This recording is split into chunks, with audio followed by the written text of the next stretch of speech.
요한계시록 19장 7절부터 10절 제가 읽겠습니다. 우리가 즐거워하고 크게 기뻐하여 그에게 영광을 돌리세. 어린 양의 혼인 기약이 이르렀고 그 아내가 예비하였으니 그에게 허락하사 빛나고 깨끗한 세마포를 입게 하셨은즉 이 세마포는 성도들의 옳은 행실이로다 하더라. 천사가 내게 말하기를 기록하라.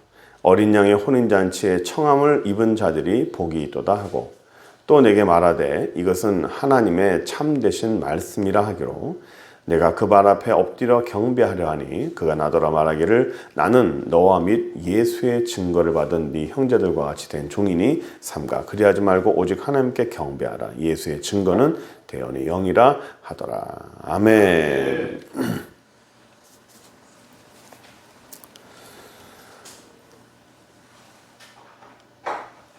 제가 얼마 전에 우리가 설교를 하면서 되어진다라는 말씀을 한번 드린 적이 있었습니다. 남편이 되다, 아내가 되다, 아버지가 되다, 어머니가 되다, 목사가 되다. 목사 안수를 받으면 목사가 되고, 한 여인과 결혼하면 남편이 되고, 한 남자와 결혼하면 아내가 됩니다. 한 아이를 낳으면 어머니가 되고 아버지가 됩니다. 그 신분으로 불려지고 또 그 신분이 됩니다. 그런데 완성이 된 게 아니라고 그랬죠. 저도 목사 안수를 받았지만 내가 과연 진실되게 하나님 앞에 완벽한 목사일까? 안수를 받았다고 다 목사가 아니라 하나님 앞에 목사가 되어가는 겁니다.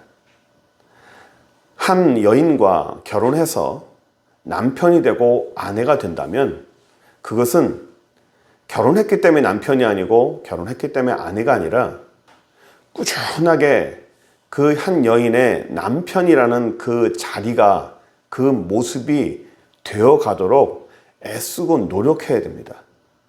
한 남자의 아내가 된다는 것은 정말 애쓰고 치열한 자기와의 싸움이 있어야 됩니다. 한 아이의 아버지가 된다는 것은 아이를 낳아서가 아니라 그 아버지가 되어가기 위해서 정말 애쓰고 노력해야 됩니다. 어머니라는 자리는 피할 수 없는 자리이고 포기할 수 없는 자리지만 그 어머니가 되기 위해서, 정말 바람직한 어머니가 되기 위해서 자신과 정말 치열한 그런 싸움, 전투를 하지 않습니까? 저도 목사이지만 정말 하나님 앞에 바람직한 목사가 되기 위해서 제 스스로 애쓰고 노력하고 정말 치열하게 삽니다. 목사만 그렇습니까? 여러분들도 내게 주어진 신분과 내게 주어진 어떤 그런 자리, 그것이 저절로 되는 것이 아니라 그것이 만들어져 가고 그것이 되어져 가기 위해서 우리는 하루하루를 정말 치열하게 살지 않습니까? 외부적으로도 싸우고 내부적으로도 싸우고 내 자신과도 맨날 싸워가면서 이겨가면서 또 넘어져가면서 피 흘려가면서 일어나면서 오늘 하루를 또 지금까지 우리가 이렇게 살아오지 않았습니까? 우리가 지난주와 지지난주에 우리 야베스의 기도를 했듯이 하나님의 축복과 또 그 사람이 무언가 만들어져가는 그 열매는, 아름다운 열매는 저절로 되어지지 않습니다. 가만히 나무만 심으면, 식물을 심으면 그 나무가 저절로 자라서 나무에 열매를 맺고 사과를 맺고 배추씨만 땅에 심어 놓으면 저절로 커서 단단해지는 것이 아니라 그 모든 열매는 찬설이를 맞는다 했죠. 찬설이와 바람을 맞는 그 열매와 그 곡식이 아주 잘 여물고 달다 했습니다. 우리 인생도 그렇다 했죠. 저절로 되는 게 아닙니다. 외부와의 싸움과도 처절하게 싸워야 되고 내 자신과도 피 흘리며 가면서 아주 강하게 힘있게 살아와야 되는 것이 우리 인생 아니겠습니까? 하나님께서는 우리에게 각자마다 사람마다 그 사람에게 하나님이 여러 가지의 신분을 주셨어요. 자기에게 주어진 그 신분, 자기에게 주어진 그 자리, 그 자리를 지키고 그 자리에서 하나님이 내게 원하신 그 모습을 유지하려고 또 그 모습을 우리가 버텨내고 하나님이 원하시는 그런 모습, 그런 자리가 되기 위해서 우리가 얼마나 많이 애를 쓰고 있습니까? 오늘 우리는 신부의 모습을 하나 보려고 합니다. 신랑과 신부의 모습을 보려고 하는데 고린도후서 11장 2절에 보면 이런 말씀이 있습니다. 내가 하나님의 열심으로 너희를 위하여 열심 내노니 내가 너희를 정결한 처녀로 한 남편인 그리스도께 드리려고 중매합니다. 이 말씀이 뭐냐면 예수 그리스도는 남편이요 우리는 신부라라는 것입니다. 하나님께서 하나님의 백성 이스라엘 백성들을 삼으실 때 왕과 백성과의 관계뿐만 아니라 신랑과 신부의 관계도 말씀하셨어요. 그리고 아버지와 아들과의 관계도 말씀하셨습니다. 예수님과 우리와의 관계도 동일합니다. 아버지와 아들과의 관계이기도 하지만 신부의 관계이기도 한 거예요. 제가 지난번에 말씀했지만 우리가 예수를 처음 영접할 때 우리 뭐라고 하죠? 영접 기도할 때 이렇게 기도합니다. 예수님을 나의 구원자, 나의 주인으로 모십니다. 지금까지는 내 인생을 내가 나의 주인이요, 내 인생에 내가 모든 것을 계획하고 주관했지만 이제부터는 나의 주인이 내가 아니라 예수 그리스도가 나의 주인이십니다. 아멘. 나는 죄인이고 예수님이 나의 주인이시고 나의 구세주이십니다. 라고 고백을 하는 것이 우리의 신앙 고백 아니겠습니까? 그때 내가 예수를 믿겠습니다. 예수님을 나의 주인으로 모시겠습니다. 할 때 예수님은 주인이요, 우리는 저와 여러분들은 종이 되는 거 아니겠습니까? 내가 종이 되겠습니다. 나는 내 자신의 주인이 아니라 나는 주님의 예수님의 종으로 살겠습니다. 라고 고백하는 게 신앙 고백입니다. 그런데 신앙 고백할 때 주인과 종의 관계로 된다 했습니까? 아니잖아요. 예수님을 나의 주인으로 모시겠습니다. 나는 종으로 되겠습니다. 라고 고백하는 순간 주종 관계가 아닌 아버지와 아들과의 관계가 된다 그랬죠. 하나님은 우리를 네가 나의 종으로 살겠느냐? 그래. 지금 이 순간부터 너는 나의 종이 아니라 나의 아들이다라고 선포해 주는 것이 구원이라고 말씀드렸습니다. 네. 이제는 그런 아들뿐만 아니라 이제는 예수님께서 우리를 신부라고 또 말씀하십니다. 나는 신랑이요 너희는 신부다. 신랑과 신부와의 관계로 우리에게 또 말씀하시는 거예요. 그래서 우리가 신부이면 남자가 다 신랑이 아니고 성경에서는 예수님을 신랑이라고 하고 우리 모든 사람들을 신부라 하는 겁니다. 그래서 우리 예수 믿는 사람들이 다 신부다라고 표현하는 거 오늘 말씀에 그런 겁니다. 너희를 정결한 처녀로 한 남편인 그리스도에게 드리려고 중매함이라 라고 말씀하는 거예요. 오늘 성경에서 우리가 보려는 게 바로 이런 겁니다. 오늘 그 19장 9절 보시면 천사가 내게 말하기를 기록하라. 어린 양의 혼인잔치에 청함을 입은 자들이 복이 있다. 어린 양은 예수님을 말합니다. 이 희생 제물로 드리신 예수님을 말하죠. 그 예수님이 혼인잔치를 한다는 거예요. 그 예수님이 혼인잔치가 뭘까요? 결혼하는 거죠. 우리나라의 결혼 피로연 같은 겁니다. 혼인잔치를 한다. 우리는 신부라고 말했습니다. 아까 고린도후서 11장 2절에 우리는 신부고 예수님은 신랑인데 혼인잔치를 한대요.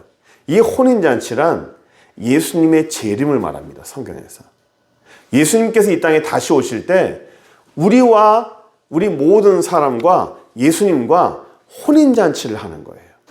신랑 되신 예수님이 이 땅에 오실 때 신부된 우리 모든 예수 믿는 사람들을 신부로 받아들이는 거예요.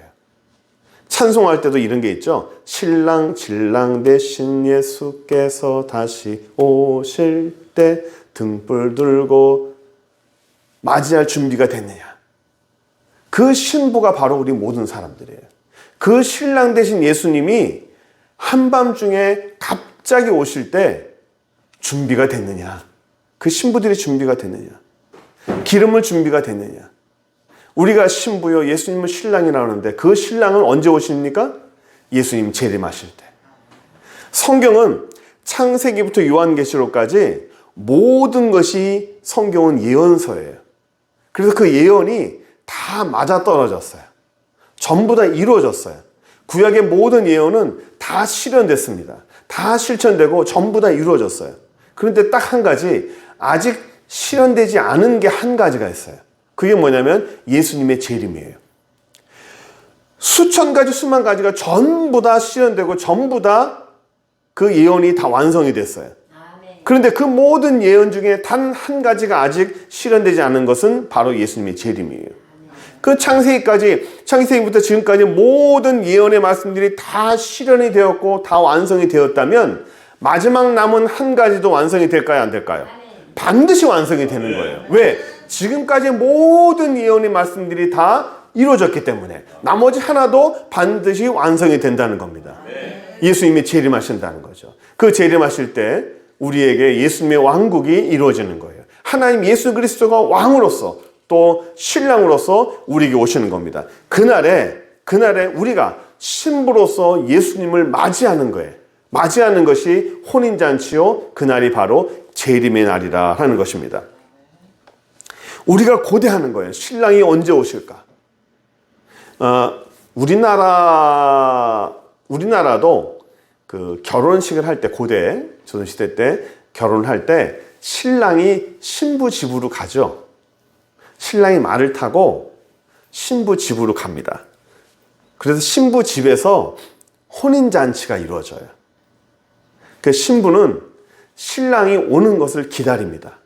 신랑이 올 것을 기다리면서 화장하고 몸도 씻고 단정히하고 모든 것을 다 정리합니다. 집안을 엉망진창으로 만들지 않아요. 신랑이 오기 때문에 정리를 잘하고 씻고 마당도 쓸고 집도 닦고 자기 몸도 다 깨끗이 하고 그렇게 기다리는 것이 신랑입니다. 우리 예수님께서, 신랑 되신 예수님께서 이 땅에 오실 때 우리에게 오시는 거예요. 우리에게 신랑 되신 예수님께서 오셔서 여기서 혼인잔치를 하는 겁니다. 그래서 그 기다리는 날이 바로 재림의 날이에요. 그래서 우리는 마라나타라고 그러잖아요. 주 예수여 어서 오시옵소서. 주님 오십시오. 언제 오십니까? 몰라요. 아무도 몰라요. 그러나 성경에 예언된 말은 복음이 땅 끝까지 다 전파가 되고 복음이 모든 민족에게 다 전파가 되면 그때 예수님이 오실 것이다 라고 하는 거예요. 그래서 예수님이 오시기까지, 예수님이 오시는 날을 우리가 준비하기 위해서 우리가 선교하는 거잖아요. 모든 민족에게 복음을 전하려고, 모든 사람들에게 복음을 전하려고, 예수 믿는 사람이 예수를 못 들어본 사람이 하나도 없도록, 예수라는 그 이름을 못 들어보고 죽는 사람이 없게끔, 모든 지역에 교회가 있게끔 다 이렇게 선포가 가고 선교를 가는 거 아니겠습니까? 우리 모든 젊은 사람들이나 우리 나이 많은 사람들이나 우리나라에만 있는 것이 아니라 먼 지역에 가서 예수를 모르는 사람들에게, 복음이 없는 곳에, 교회가 없는 곳에 복음을 들고 가는 것이 선교가 아니겠어요? 그게 진짜 예수님의 재림을 기다리는 믿는 사람들의 모습이라고 생각합니다. 저도 사실은 기존 교회에서 선교한다고 선교라는 미명하에 사실은 다 여행을 다녔어요. 어디로 갔느냐? 선교 지역에 교회가 있는 곳으로 갔어요. 교회가 있는 곳으로 가서 그 교회를 도우면서 그 교회가 선교에 그 지역에 봉사할 수 있게끔 돕는 것을 그냥 선교라고 생각을 했고, 그냥 여행 겸 감 겸 보통 다 그렇게 했어요. 근데 진짜 선교는 복음이 없는 곳으로 가야 돼요. 선교사만 가느냐? 아니에요. 일반 평신도들이 가야 돼요. 진짜 선교의 목사 안수를 받고 선교사라는 어떤 직분을 가지고 가려면요, 시간이 너무너무 오래 걸려요. 준비도 너무 오래 걸립니다. 그러나 평신도들은 그냥 바로 갈 수 있어요. 오래 있어야 아니야. 바로 갔다가 그냥 나올 수 있으면 되는 거예요. 갔다가 선포하고 또 돌아오면 되는 거예요. 그렇게 해서 치고 빠지게 이런 작전으로 모든 지역에 복음을 전파하면, 그 모든 민족에게 예수를 전파하면 그제서야 예수님이 오셔서 우리에게 이 혼인잔치를 하는 겁니다. 그래서 그날을 우리가 기대하는 거예요. 그러면 이 혼인잔치에서 신부에게 허락되는 게 있어요. 10절 한번 볼까요? 내가 그 발 아래 엎드려, 잠깐만요. 8절. 그에게 허락하사 빛나고 깨끗한 세마포를 입게 하셨은즉 이 세마포는 성도들의 옳은 행실이다.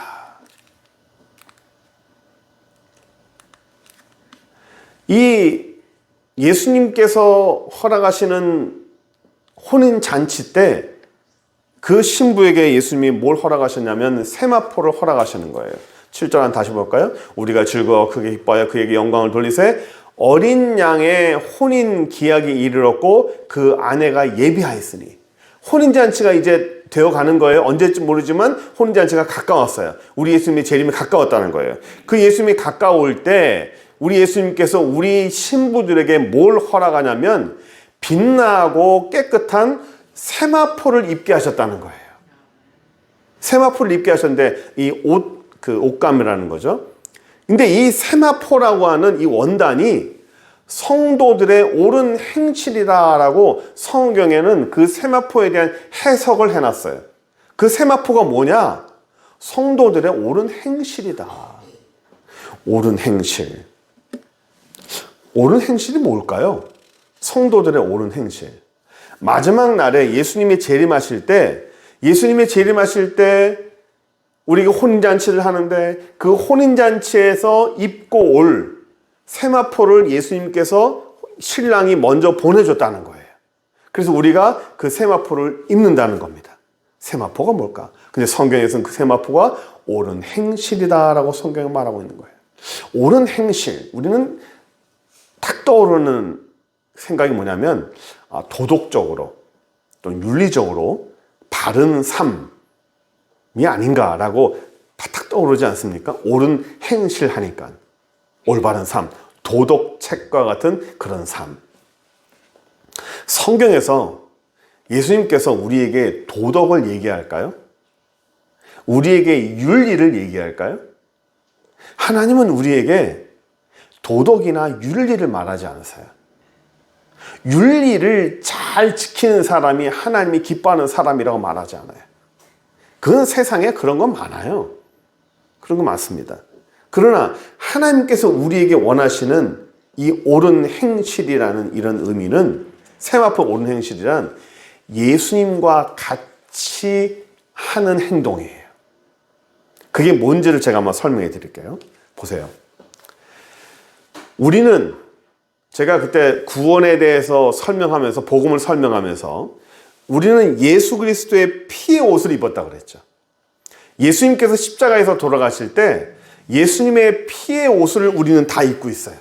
그래서 하나님이 저와 여러분들을 보실 때 우리의 죄와 우리의 부정한 모습을 보시는 것이 아니라 겉에 있는 예수님의 거룩한 피의 옷을 보시고 하나님은 예수를 보시는 거예요. 예수의 거룩한 모습을 우리에게서 보시는 겁니다. 그래서 우리는 예수님과 같은 옷을 입고 있는 거예요. 세마포 옷을 우리에게 주셨다는 것은 예수님과 같이 옳은 행실을 하고 예수님과 같은 어떤 행동을 하는 그런 옷과 그런 행동을 같이 우리에게 주셨다는 거예요. 여러분들에게 이해하기 쉽게 제가 설명을 해드릴게요. 요즘은 젊은 연인들이요, 우리 같이 사귀자 하면 뭘 하냐면 커플 옷을 만듭니다. 커플 옷을 사요. 그래서 이 티를 같은 티를 입고, 모자를 써도 같은 모자를 쓰고, 신발을 사도 같은 신발을 삽니다. 그래서 같은 옷을 입고 같은 신발을 신고 같은 가방을 메고 같이 걸어가요. 그럼 우리는 볼 때 쟤네 둘은 연인이구나 라고 알게 되는 거예요. 그리고 어떤 행사를 가거나 어떤 팀이 팀워크를 갖고 MT를 가면 그 MT 갈 때 항상 하는 게 뭐냐면 그 MT에 그 티셔츠를 한 제작을 합니다. 그래서 똑같이 옷을 입어요. 똑같이 옷을 입어요. 똑같이 옷을 입는다는 것은 우리는 같은 소속이라는 거예요. 우리는 같은 마음을 가지고 같은 행동을 하는 사람이라는 겁니다. 예수님께서 우리에게 세마포 옷을 준다는 것은 나와 너는 같다라는 거예요. 나와 너는 같은 옷을 입었다는 겁니다. 이해가 되십니까? 나와 너는 같은 옷을 입었기 때문에 너와 나는 같은 사람이고, 내가 하는 일을 너도 할 것이고, 내가 애쓰는 일을 너도 할 것이며, 나의 기쁨은 너의 기쁨이며, 나의 목적도 너의 목적이고, 내가 가는 길은 너도 같이 갈 것이고, 이게 바로 예수님께서 우리에게 주시는 세마포 옷이에요. 연인들이 같은 옷을 입는 것과 같은 거라고 생각하시면 됩니다. 그 옳은 행실이란 우리의 인간적인 그런 개념에서 육신적인 어떤 옳은 행실들을, 그런 윤리적인 그런 행동을 말하는 것이 아니라 예수님과 같은 행동을 하고 예수님과 같은 모습을 하는 것이 바로 그런 옳은 행실이라는 거예요. 제가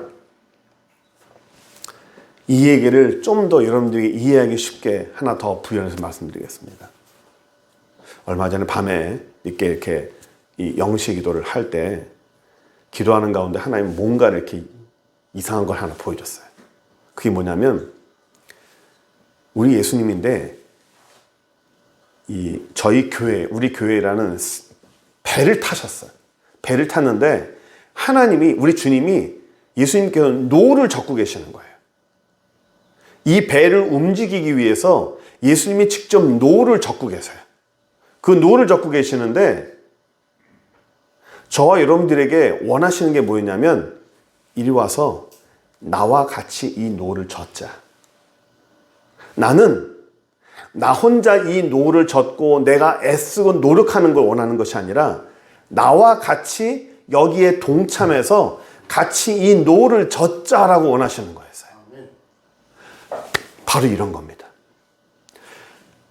내가 너희에게 세마포를 주고 그것은 옳은 행실이라는 것은 예수님께서 같이 애쓰고 노력하고 치열하게 애쓰시는 그런 애씀에 너희도 같이 동참하라는 거예요.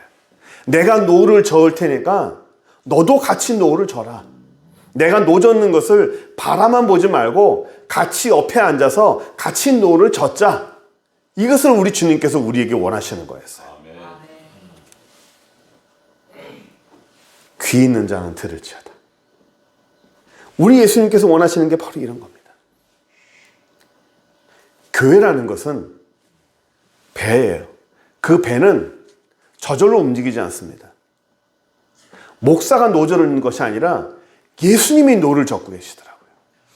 예수님이 직접 노를 젓고 계시는데, 그 노를 젓고 있는데 그 힘이 엄청난 거예요. 그런데 예수님 혼자서도 갈 수 있어요. 그러나 예수님께서 우리에게 원하시는 것은 같이 와서 옆에 같이 앉아가지고 같이 노를 젓자라는 걸 원하시는 거예요. 그리고 한 가지 더. 기존에 있는 사람들도 같이 노를 젓기 원하시는데, 우리 예수님께서 새로운 사람이 그 배에 타기를 원하세요.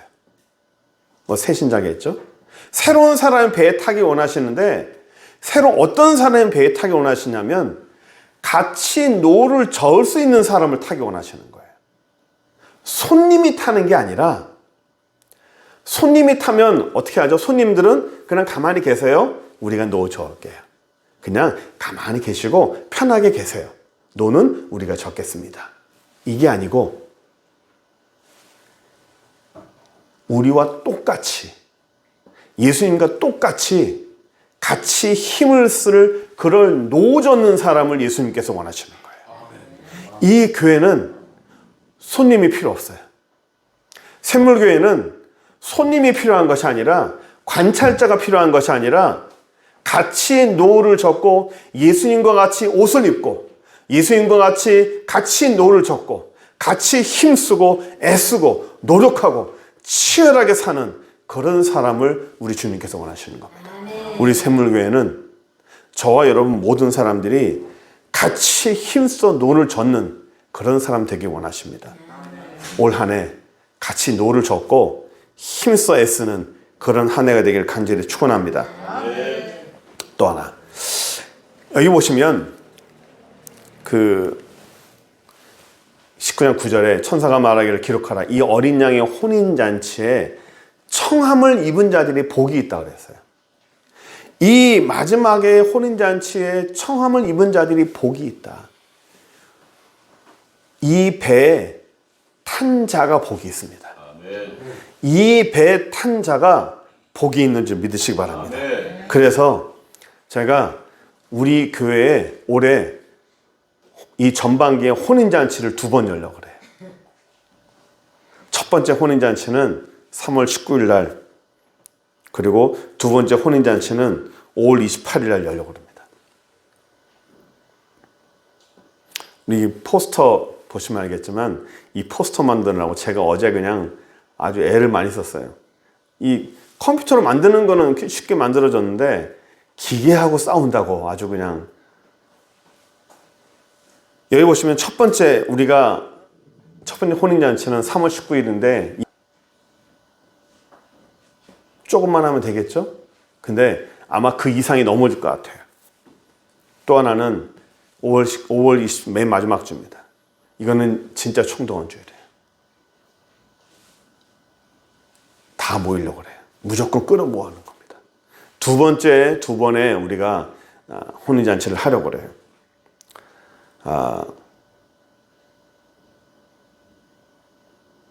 제가 그릇이 작다면 그릇이 작은 걸로 욕을 먹겠습니다. 첫 번째 제가 원하는 것은 성취감입니다. 제가 노리는 것은 성취감입니다. 올 전반기에 우리가 성취감으로 또 하나님이 우리를 도와주신다, 하나님 우리와 함께 하신다라는 그런 성취감과 그러는 우리의 이 확신, 이것이 우리에게 필요합니다. 그래서 이 엔진으로, 이 힘으로 우리가 하반기에는 더 힘있게 올라갈 겁니다. 하나님 우리에게 제가 더 말씀 주신 게 하나 더 있는데 그거는 제가 말씀 안 드리고 일단 이걸로 우리가 밀고 나가려고 합니다. 그래서 우리가 광고 시간에도 좀 더 설명을 하겠지만 올 한 해 하나님이 우리에게 주신 우리의 목표들, 제가 이렇게 잡은 게 아니고요. 하나님이 우리에게 주신 목표니까 한번 애써 보자고요. 그래서 이 배에 우리가 같이 올라타서 한 사람이라도 빠지면 안 돼요. 한 명도 관찰자로 있으면 안 됩니다. 모든 사람들이 같이 노를 져야 돼요. 그 노 젓는 방법은 여러 가지겠죠. 여러 가지 방법으로 자기가 할 수 있을 거예요. 하나님 앞에, 우리 주님 앞에, 주님 저도 노를 젓고 있습니다. 저도 노를 젓고 있습니다. 저도 애를 쓰고 있습니다. 제가 할 수 있는 한 최선을 다해서 노를 젓고 있습니다. 라고 하는 그런 모습이 우리 주님 앞에 자기가 얘기할 수 있어야 돼요. 너는 뭐 했냐? 저도 같이 노를 젓습니다. 어떻게 노를 젓냐? 이것이 우리가 당당하게 얘기할 수 있게끔. 왜 이런 말씀 드리냐면 그 배가 복이 있는 배고 축복이 있는 배고 같이 노를 젓는 사람에게 예수님께서 그 축복을 이렇게 나눠주는 거예요. 이 참 설명하기가 참 어려운데 그걸 같이 나눠주시고 그 축복을 주시고 그 도착하는 점이 그 안에 가는 사람들이 다 그걸 다 가져가는 거예요. 들어와야 돼요. 그 안에 동참하는 사람들에게, 동참하는 자에게 하늘의 복이 있는 줄을 믿으시기 바랍니다. 우리는 우리 예수님 혼인잔치를 기대합니다. 재림도 기다리고 또 올 한 해 우리가 하나님이 주시는 그런 잔치도 기대합니다. 사람이 만든 것이 아니라 하나님이 계획하시고 우리 주님이 추진하는 이 모든 일들을 그 수준에 우리가 올라가야 돼요. 우리 주님이 원하시는 그 수준에 우리가 올라가서 애쓰고 노력해서 그 수준까지 우리가 미칠 수 있게끔, 도달할 수 있게끔 저 여러분들이 같이 더 애쓰고 노력하는 우리 모든 교회가 되기를 간절히 축원합니다. 기도하겠습니다. 전능하신 하나님 감사합니다. 저희는 심히도 미약하고 연약합니다. 하나님이 도와주시지 아니하면 우리는 올 한 해를 이겨나갈 수가 없습니다. 주여 축복하여 주시고 믿음으로 승리하고 은혜로 아버지여 우리가 능히 이기며 살아갈 수 있는 귀한 영혼 될 수 있도록 주여 축복하여 주옵소서. 감사하며 예수 그리스도의 이름으로 기도드립니다. 아멘. 지금은 우리에게 영원한 생명과 사랑을 주시는 우리 주 예수 그리스도의 무한하신 은혜와 우리 하나님 아버지의 지극하시고 풍성하신 그 사랑하심과 성령 하나님의 감화감동 역사하심이 하늘 은혜와 그 사랑 앞에 믿음의 귀한 삶을 살기 원하는 귀한 영혼들 머리머리 위에 그들의 가정과 생업과 자녀 위에 이제로부터 영원토록 함께 있을지어다. 아멘.